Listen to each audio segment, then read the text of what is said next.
All right, in today's video, I'm going to share some terrible news with you. All sponsorship prospects are liars. Check it out. All right, before we dive into today's video and talk about why all prospects are liars, I want to make sure you hit the subscribe button and the bell icon. And if you want us to keep making videos like this, go ahead and hit the thumbs up.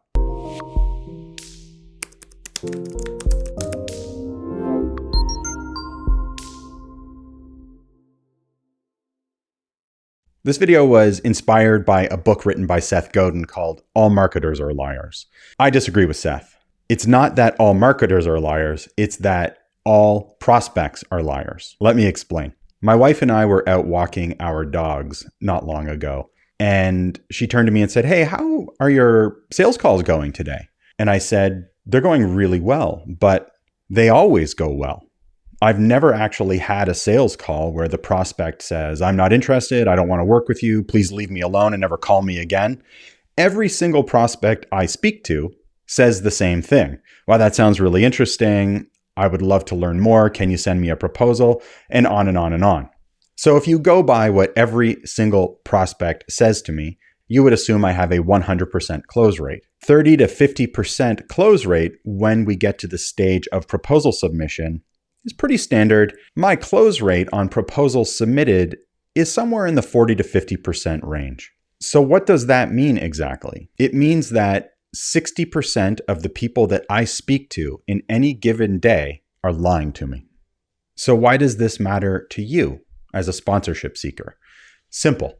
If you are afraid, worried about rejection, first of all, let me say, it is very unlikely that it's going to happen. Almost everyone that you are going to speak to in any given day is going to be receptive, positive, and agreeable. At the end of the conversation, they're almost certainly going to ask you for a proposal. So if you're uncomfortable with conflict or being told no, that's good news. If your goal is to sell sponsorship, that's not great news because you can't actually determine the weight of your pipeline, how many sales you're likely to make based on what you're hearing from your prospects. The worst thing you can hear in sales is maybe. The next worst thing is yes, when your prospect doesn't actually mean it. So if everyone you speak to says, "Yes, I'm interested in seeing a proposal or going to the next level," then that means you're going to have an awful lot of follow-up to do. It also means that just because a prospect sounded interested, just because a prospect gave you all of the signals that they are interested, doesn't mean that you should stop prospecting. You've heard me say in other videos, you should always be opening. As soon as you make a sale, you lose your warmest prospect. This is why it's so important that when a prospect says, "Please send me a proposal," you send them a draft proposal and you book a call with them to review that proposal before you even send it. You want to make sure that you keep the conversation going and that the next step has been established and agreed upon by both parties. So there you have it. Don't be worried about rejection in the sponsorship sales process. Instead, be worried that people are going to just keep saying yes to you without meaning it.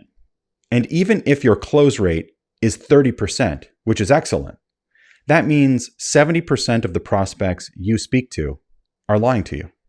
For every 10 prospects who tell you they want to see a proposal, 7 are going to vanish. They're going to ghost you. You may never hear from them again, but you're going to have to keep following up with them. This is why it's so critical to know your prospecting conversion rates, how many companies you need to reach out to on any given day, and why you always have to be opening new relationships. Now, if you liked what you heard in today's video, check out the comments down below. I'm going to leave a link to some free training that I'm offering that goes deeper into this process of prospecting, discovery, and having conversations with prospects to help narrow down those who are really serious about working together. And of course, make sure you hit the thumbs up button, subscribe, and hit the bell icon so that you get updates every time we release a new video.